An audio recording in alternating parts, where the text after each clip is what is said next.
Hello दोस्तों, आप सभी का स्वागत है हिस्ट्री 20 MCQ सीरीज़ में।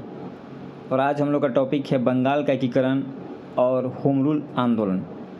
इसके पहले हम लोगों ने बहुत सारे टॉपिक कवर कर दिए हैं, जिसमें रिसेंटली में बंगाल विभाजन, क्रांतिकारी राष्ट्रवाद, मुस्लिम लीग की स्थापना वगैरह।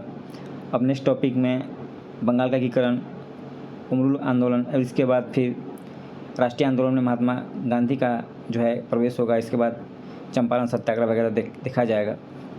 तो चलिए शुरू करते हैं बिना देर किए हुए। जो पहला क्वेश्चन है, बंगाल का एकीकरण किस सन में संपन्न हुआ था? तो ये संपन्न हुआ था 1912 में, क्योंकि 1905 में 16 अक्टूबर 1905 को बंगाल का विभाजन प्रभावी कर दिया जाता है। उस समय लॉर्ड कर्जन था और पूरे देश में जो है इस विभाजन का विरोध किया जाता है। इसके अगेंस्ट में स्वदेशी आंदोलन प्रारंभ किया जाता है, और जिसके कारण से इस विभाजन के विरोध के कारण 1911 में दिल्ली में एक दरबार का आयोजन होता है, जिसमें बंगाल विभाजन को रद्द करने का फैसला किया जाता है। 12 दिसंबर 1911 को एक घोषणा किया जाता है, और 1912 में बंगाल का एकीकरण हो जाता है, संपन्न हो जाता है। इस समय लॉर्ड हार्डिंग द्वितीय भारत के वायसराय थे, और इसी समय जो है भारत की राजधानी कोलकाता से ट्रांसफ़र करके दिल्ली कर दी जाती है। अगला क्वेश्चन है, ब्रिटिश राज के दौरान दिल्ली दरबार में किंग जॉर्ज पंचम द्वारा भारतीय राजधानी कोलकाता से दिल्ली लाने का ऐलान किया।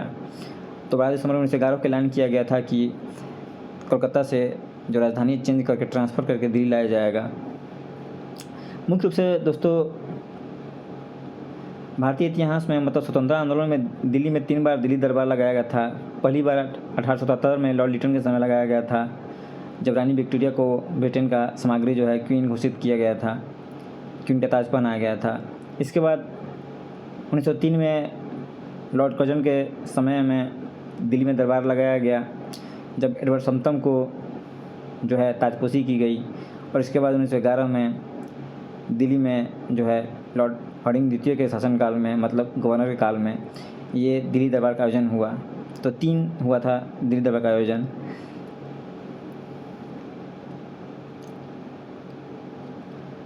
नेक्स्ट है, कांग्रेस लीग समझौता, लखनऊ समझौता किनके संयुक्त प्रयासों से संपन्न हो सका था? तो दोस्तों, इसमें सबसे अधिक महत्वपूर्ण रोल मोहम्मद अली जिन्ना एवं बाल गंगाधर तिलक की रही थी। वैसे तो एनी बेसेंट का भी कम महत्वपूर्ण रोल नहीं था, लेकिन मुख्य रूप से इसमें आंसर हो जाएगा मोहम्मद अली जिन्ना एवं तिलक, क्योंकि इन्हीं के संयुक्त प्रयासों के माध्यम से लखनऊ में समझौता होता है, कांग्रेस लीग में समझौता किया जाता है। और इसके पहले 1907 में जो कांग्रेस में गर्म दल और नरम दल जो आपस में बटे रहते हैं, उनकी भी एंट्री होती है कांग्रेस में। तो इसमें सबसे महत्वपूर्ण कांग्रेस लीग समझौता करवाने में मोहम्मद अली जिन्ना एवं तिलक का रोल रहा था। इस समय कांग्रेस का जो अधिवेशन हुआ था लखनऊ में, उसके अध्यक्ष NC मजूमदार थे। नेक्स्ट क्वेश्चन है, स्वराज मेरा जन्मसिद्ध अधिकार है और मैं इसे लेकर रहूँगा, यह कथन तिलक ने सर्वप्रथम भारतीय राष्ट्रीय कांग्रेस के निम्नांकित किस अधिवेशन में व्यक्त किया था? तो दोस्तों, लखनऊ के अधिवेशन में ये व्यक्त किया गया था कि स्वराज मेरा जन्मसिद्ध अधिकार है, उसमें लेकर रहूँगा, तिलक के द्वारा।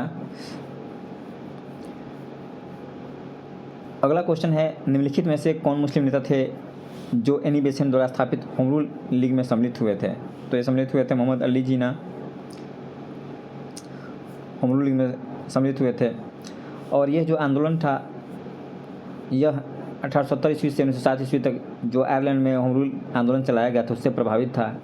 और उसी से प्रभावित होकर एनी बेसेंट ने सितंबर 1916 में मद्रास के अड्यार में होम रूल लीग की स्थापना की थी, और तिलक द्वारा बेलगांव में 28 अप्रैल 1916 को होम रूल लीग की स्थापना की गई। और इस तरह से होम रूल आंदोलन का शुरुआत हो चुका।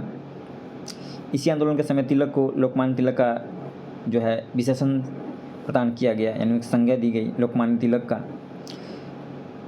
नेक्स्ट क्वेश्चन है, निम्नलिखित नेताओं में से किसने कहा कि मैं तो एक भारतीय नगाड़ा हूँ जिसका कार्य सोते हुए को जगाना, ताकि वे अपनी मातृभूमि के लिए जागे और कार्यरत हो सकें? तो ये एनी बेसेंट का कथन है। एनी बेसेंट ने कहा था होम रूल आंदोलन के समय में कि मेरा काम तो लोगों को स्वशासन के लिए, ठीक है, होम रूल के लिए लोगों को जगाना है। मैं भारतीय नगाड़ा हूँ जिनका काम सोते हुए को जगाना है। नेक्स्ट क्वेश्चन है, होम रूल आंदोलन सर्वप्रथम किसने प्रारंभ किया? तो तिलक के द्वारा किया गया था, क्योंकि तिलक की होम रूल की स्थापना अप्रैल माह में हो जाती है। नेक्स्ट क्वेश्चन है, निम्नलिखित में से कौन होम रूल आंदोलन से नहीं जुड़ा था? तो दोस्तों बाल गंगाधर तिलक थे ही, एनी बेसेंट थे ही, एस सुब्रमण्यम अय्यर थे ही, CR दास होम रूल आंदोलन से नहीं जुड़े थे। जो एनी बेसेंट के द्वारा all India home rule league की स्थापना की गई थी सितंबर 16 में, इसके सचिव जॉर्ज अरुंडेल को बनाया गया था और इसी होम रूल आंदोलन में सुब्रमण्यम अय्यर का प्रमुख योगदान था। यानी एनी बेसेंट के जो होम रूल आंदोलन था उसमें ये जुड़े हुए थे। और जो तिलक के द्वारा अप्रैल में बनाया गया था होम रूल लीग, उसके प्रथम अध्यक्ष जोसेफ बैप्टिस्टा तथा सचिव केलकर थे। ये भी इम्पोर्टेंट है, पूछा हुआ है कि प्रथम अध्यक्ष कौन थे, जोसेफ बैप्टिस्टा। एनी बेसेंट ने होम रूल में तेज बहादुर सप्रू, मोतीलाल नेहरू आदि भी सम्मिलित थे, जबकि CR दास इससे अलग रहे और आगे चलकर स्वराज पार्टी की स्थापना की। तो CR दास होम रूल लीग से जुड़े हुए नहीं थे। नेक्स्ट है अप्रैल 1916 में स्थापित इंडियन होम रूल लीग का प्रथम प्रेसिडेंट कौन था। तो जो अप्रैल 1916 में स्थापित किया गया था तिलक के द्वारा इंडियन होम रूल लीग, उसके प्रथम प्रेसिडेंट जोसेफ बैप्टिस्टा तथा सचिव केलकर। ये उनकी इमेज है, फोटो है जोसेफ बैप्टिस्टा का। अगला क्वेश्चन है होम रूल लीग के संबंध में निम्नलिखित में से क्या असत्य है। कौन सा कथन असत्य कथन है। सबसे पहले इसकी योजना एनी बेसेंट ने 1914-15 प्रस्तुत की, बिल्कुल सही है। कॉमनवेल्थ के माध्यम से उन्होंने इसकी योजना प्रस्तुत की थी। नेक्स्ट है तिलक की home rule league Maharashtra, Karnataka, Madhya Prant एवं बरार तक सीमित थी।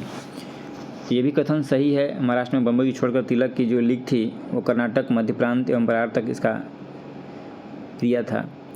नेक्स्ट है तिलक द्वारा स्थापित होम रूल अधिक शक्तिशाली था। ये भी कथन सही है दोस्तों।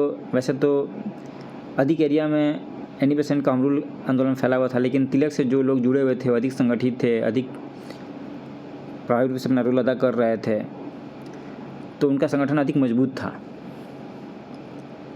नेक्स्ट है तिलक तथा एनी बेसेंट द्वारा बनाए गए होम रूल लीगों का सन 1919 में एक कर दिया गया। तो दोस्तों 1919 में नहीं, 1918 में जो है दोनों अपने होम रूल लीग जो संगठन था उसको एकीकरण कर देते हैं 1918 ईस्वी में।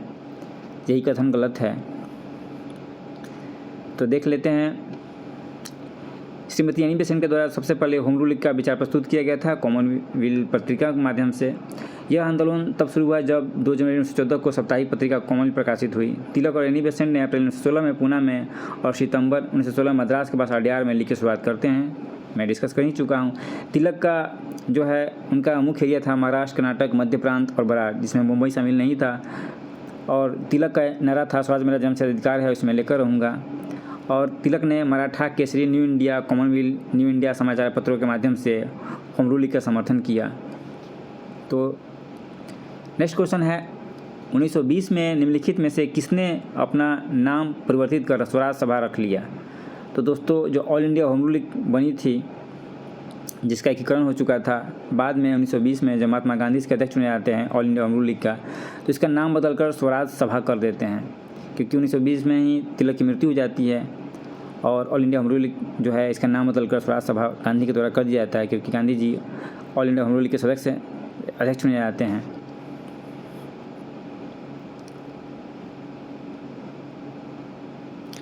नेक्स्ट क्वेश्चन है महात्मा गांधी संबंधित नहीं थे।